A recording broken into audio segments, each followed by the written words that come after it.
ज्योतिर्मय जगदीशे तेजो में अपार परम पुरुष पावन परम तुझको है नमस्कार। सत्य ज्ञान आनंद के परम धाम श्री राम पुलकुथो मेरा तुझे हो बे बहु प्रणाम। मुझे भरोसा राम तो दे अपना अनमोल रहूं मस्त चिंत में कभी ना जाऊं तो। गुरु जी को करिए वंदना भाव से बारंबार नाम सनो का से किया जिसने भव से आ। 40 का यज्ञ चल रहा है। इसमें कोई संदेह नहीं, मनोरथ कामना लेकर के आए हैं।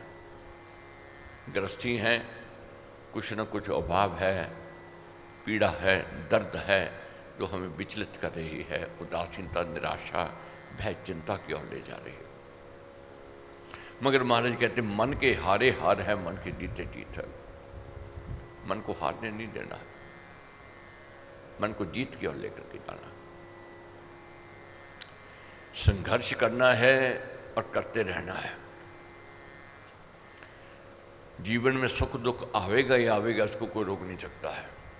परिवर्तन सृष्टि का नियम है। तो जो प्रकृति के थप्पड़ों को सहन कर लेता है वही जीवित है। जो इन थप्पड़ों को सहन नहीं कर सकता है उसके लिए जीना कठिन होता है। तो इसलिए सहनशीलता को जागृत करना है। ये ज्ञान से, बोध से और अभ्यास से ये संभव होता है। साथ साथ नित्य प्रतिदिन ये जरूर अपने मन में संकल्प करना है कि हमने अच्छा बनना है। मैं केवल आपको नहीं, मैं अपने आप को भी रोज यही प्रेरणा देता हूं कि मैंने अच्छा बनना है। बार बार अपने आप को प्रेरित करना है और बार बार अपने आप को समझाना है कि ऐसे कर्म करने हैं जिससे कुल और वंश का नाम हो, माँ बाप का नाम हो और गुरु महाराज का नाम हो। कुल को कलंकित नहीं करना है, कुल को और ऊंचाई की ओर लेकर के जाना है, अपने कर्म से, अपने व्यवहार से, अपने स्वभाव से।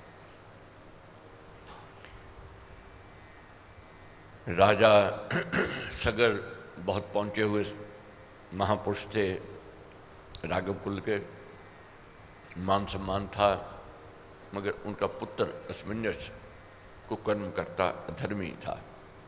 उसने कुल को कलंकित किया और राजा सागर को उसको देश निकाला देना पड़ा। आगे फिर असमंजस के पुत्र पुत्रों ने बहुत यत्न किया, बहुत प्रयत्न किया अपने पिता और दादा के पापों को धोने के लिए, अधर्म को धोने के लिए। बहुत कठिनाइयाँ आई। तो कहने का भाव ये है कि हम लोग चाहते हैं कि बच्चों को दौलत देकर जावें, कोठी बंगले देकर के जावें, ताकि बच्चे आगे सुख से रहें, ताकि बच्चों का मान सम्मान आदर सत्कार हो। मगर दौलत जो देनी है वह देना भूल जाते हैं। अपने चरित्र की, अपने व्यवहार की, अपने स्वभाव की ये दौलत देकर के जानी है। यही दौलत बच्चों को काम आवेगी। कैसे काम आवेगी? अगर हमारा व्यवहार, हमारा स्वभाव, हमारा जीवन अच्छा होगा तो बच्चे बड़े फक्र से कहेंगे मैं फला माँ बाप का बेटा बेटी हूँ। अगर हमारा स्वभाव व्यवहार अच्छा नहीं होगा, उनको संकोच आवेगा कहने को कि हम उनके पुत्र हैं, जो पुत्री हैं, उनको संकोच आवेगा। तो इसलिए अपने कर्मों को साधना है। दूसरी बात ये भी है, जैसे हम चाहते हैं हमारे कुल के नाम को ऊंचा करना है, अगर हमारा व्यवहार स्वभाव अच्छा होवेगा तो हमारे बच्चों का स्वभाव भी अच्छा बनेगा, वह भी हमारा अनुसरण अनुकरण करें। अगर हमारा स्वभाव अच्छा नहीं होवेगा, बच्चों का स्वभाव भी बिगड़ जाएगा। इस और हमने समझना है, सजग होना है। तो महाराज का क्या उपदेश है? छोटी छोटी बातें हैं कहोगे, मगर जीवन में बहुत काम आने वाली है, जीवन में सफलता की ओर ले जाने वाली है। महाराज कहते हैं सत्संग जब भी जाओ धन कथा मत करो, जन कथा न करो और भोजन कथा नहीं करनी चाहिए। जन कथा और धन कथा और भोजन कथा से बचना है। अन्न की निंदा कभी नहीं करनी चाहिए। अन्न सामने आने पर चाहे जैसा हो ठुकराना नहीं चाहिए और ना छोड़ना चाहिए। चाहे कैसा भी भोजन हो, खराब हो या अच्छा हो, उसकी प्रशंसा, उसकी बड़ाई करते हुए खाना चाहिए। भोजन जो सामने आया है उसकी निंदा नहीं करनी है। स्वाद नहीं है कोई बात नहीं है, मगर ये मन में भाव ले आओ बहुत स्वाद है, बहुत अच्छा है, और छोड़ना नहीं है, झूठ नहीं करनी है। और अन्न की प्रशंसा करने से अन्न अमृत हो जाता है, और अन्न की निंदा करने से अन्न रस रहित हो जाता है। सुनिए, आपने पहले भी बात महाराज की कि 4 मित्र थे, पिकनिक के लिए निकले। घर वालों ने तरह तरह के पकवान डिब्बों में भर दिए।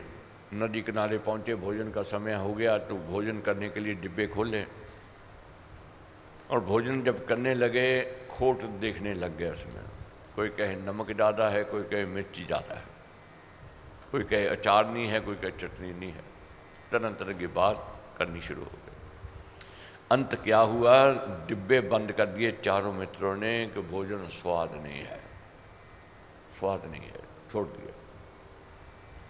तो उधर से संत जा रहे थे, कहने लगे भाई भोजन का समय है, भूख आपको लगी हुई है, डिब्बे आपके पास हैं, भोजन करते क्यों नहीं? कहने लगे स्वाद नहीं है। तब संत ने कहा कि वो देखो वृक्ष के नीचे बैठा है किसान, भोजन कर रहा है, कैसे स्वाद से कर रहा है। देखा चारों मित्रों ने तो क्या देखा कि सूखी रोटी हाथ में और केवल प्याज उसके पास, मगर बहुत रस लेकर खा रहा था, स्वाद लेकर के खा रहा था। चारों हैरान हो गए, ये कैसा रस है सूखी रोटी में। उठे, उसके पास पहुंच गए, किसान के पास गए तो किसान को कहने लगे भाई सूखी रोटी तेरे पास और केवल प्याज, और तो बड़े स्वाद से खा रहा है, ये कौन सा स्वाद है? उस किसान ने क्या उत्तर दिया, मालिक की रहमत, उसकी कृपा का स्वाद है। मैं उसका धन्यवाद करते हुए ये भोजन कर रहा हूँ कि हे परमेश्वर तू मेरे को 2 वक्त की रोटी दे रहा है। बहुत ऐसे हैं खाली पेट सोते हैं, पेट भरने के लिए भोजन नहीं है, अन्न नहीं है।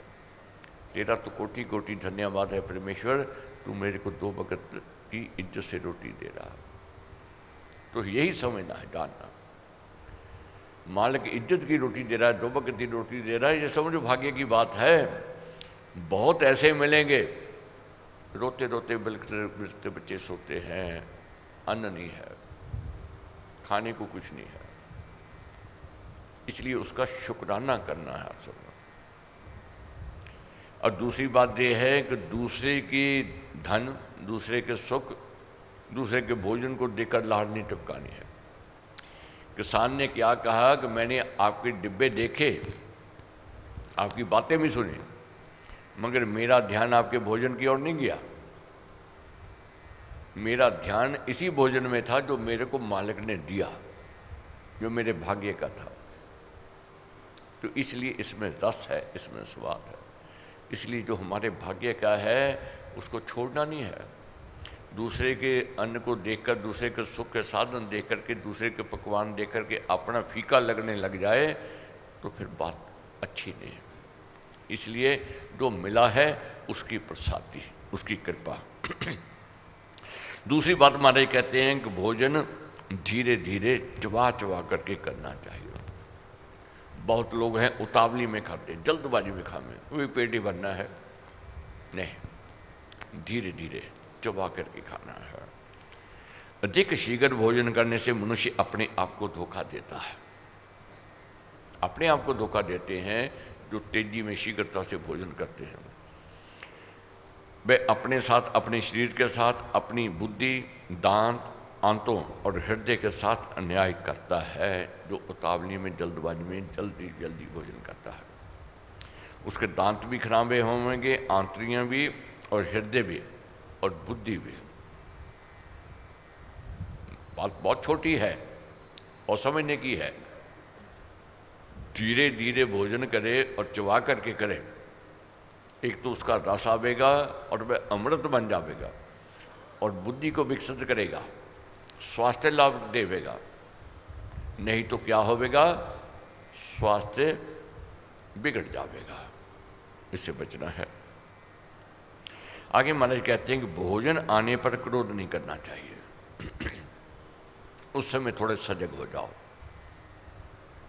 बहुत देखते हैं कि भोजन आवेगा उस समय क्रोध आवेगा, उनको ठंडा दे दिया, गर्म नहीं है, रस रहित है, अपने से बाहर हो जाते हैं।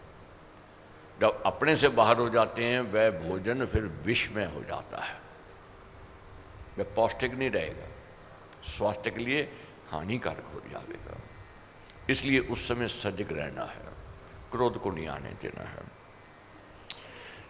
तो आगे महाराज क्या समझाते हैं, यदि घर में कोई अतिथि आवे तो ठीक बात यही है कि घर का ही व्यक्ति, लड़का या लड़की, अतिथि के सामने भोजन लेकर के जावे, नौकर से मत दिलवावे। अब देख लेना करके कभी जो महाराज की बात कही हुई है, जो अतिथि आया है अगर नौकर से दिलवाओगे वह भाव, वह प्रेम, वह स्नेह नहीं रहेगा, ना अपने में ना अतिथि में। अगर वही हम खिलावें या हमारा लड़का या लड़की खिलावे, पत्नी खिलावे, घर का सदस्य खिलावे, उसमें प्रेम बढ़ेगा, अपने में भी और अतिथि में भी प्रीति बढ़ जाएगी, नज़दीकी बढ़ जाएगी। इसलिए अतिथि जब आवे कोशिश करो खुद उसको खिलाओ, परोसो, इससे प्यार बढ़ेगा। तो यही एक हिंदू तत्व की बात है। इससे गृहस्थ जीवन में सुंदरता आ जाती है। भगवान श्री कृष्ण ने स्वयं यज्ञ में के अवसर पर साधुओं के पैर धोए। ये महानता है, ये हिंदू तत्व है। अतिथि सत्कार करना ही करना, उसका अनादर नहीं करना। अतिथि कौन है? जिसके आने की कोई तिथि नहीं है, अतिथि है वह समझो परमेश्वर का रूप है। और आगे महाराज क्या समझाते हैं कि आगे पहले क्या होता था, बरातें आती थी और बराती के लोग मिलकर के भोजन खिलाते थे और भोजन खिलाते थे। इससे जातीय संगठन था। लड़की के विवाह में लोग भोजन नहीं करते थे, व्रता करके जा करके अपने घर भोजन करते थे। उस समय प्रेम था, स्नेह था, भाईचारा था, संगठन था, एकता थी, विश्वास, भरोसा था। एक की लड़की गांव की लड़की समझी जाती थी। आज की स्थिति है उल्ट हो गए। बारात अभी आई नहीं है, लड़की वाले पहले भोजन कर रहे हैं, बारात को जूठा भोजन मिल रहा है। कि देख लो घर घर हो रहा है ये स्थिति। कोई बारात लेट हो जाती है और लड़की वाले पहले शुरू कर देते, खाने शुरू कर देते। यही मनमुटाव का कारण बना हुआ है, यही दुख का कारण बना हुआ है। इसलिए यही इसी में सौंदर्य है, अच्छाई है, बड़ाई है कि दूसरे की लड़की को अपनी लड़की समझ कर। तो मगर आज स्थिति उल्ट होती जा रही है। तो महाराज कहते हैं स्त्री पुरुषों, महाराज कहते हैं रावण जैसे कार्य करो और राम बनना चाहो ये संभव नहीं है। कर्म तो हमारे रावण जैसे होंगे और राम बनना चाहे और चाहना ये रखें कि सब ले कहें कि भाई ये राम है मेरा, तो बनना है, चाहना है तो वैसा बन के भी दिखाना पड़ेगा, कर्म भी करने पड़ेंगे, अच्छाई की ओर बढ़ना पड़ेगा। कोई काम लिया हो उसको अच्छा करके बनाओ। हम ड्यूटी ले लेते हैं, अनदेखी कर देते हैं, हो जाएगा जी, कर लेंगे जी, को पूछेगा तो 10 बता देंगे जी, बार बार कहना पड़े, बार बार बुलाना पड़े, बार बार समझाना पड़े, वो बात नहीं है। काम ले लिया, नहीं ले सकते, नहीं कर सकते तो कह दो मैं नहीं कर सकता हूँ, मेरे पास समय नहीं है, या मेरे को ज्ञान नहीं है, या समय नहीं है, पहले बात कह देनी चाहिए। काम तो ले लिया मगर किया नहीं, मन से नहीं किया, अनमने मन से किया, ये अच्छा ही नहीं है। इससे बचना चाहिए। काम लिया है तो उसको अच्छा करके बनाना है। ये सब बातें सत्संग में आकर सीखनी चाहिए। सत्संग एक पाठशाला के समान है। निंदा को प्रशंसा से जीतना चाहिए, इससे साधक अच्छा होता है। निंदा बहुत बुरी है, निंदा से बचना चाहिए। निंदा दुख की ओर ले जाती है। महाराज कहते हैं कि अगर हमारे में ये कौशल नहीं है किसी भाई बहन को सुधार सकें, वैसे तो ये कौशल आना चाहिए, कला आनी चाहिए, हम भी अच्छा बने, दूसरे को भी अच्छा बनाएं। अगर नहीं किसी को सुधार सकते तो दूसरे की निंदा भी तो मत करो।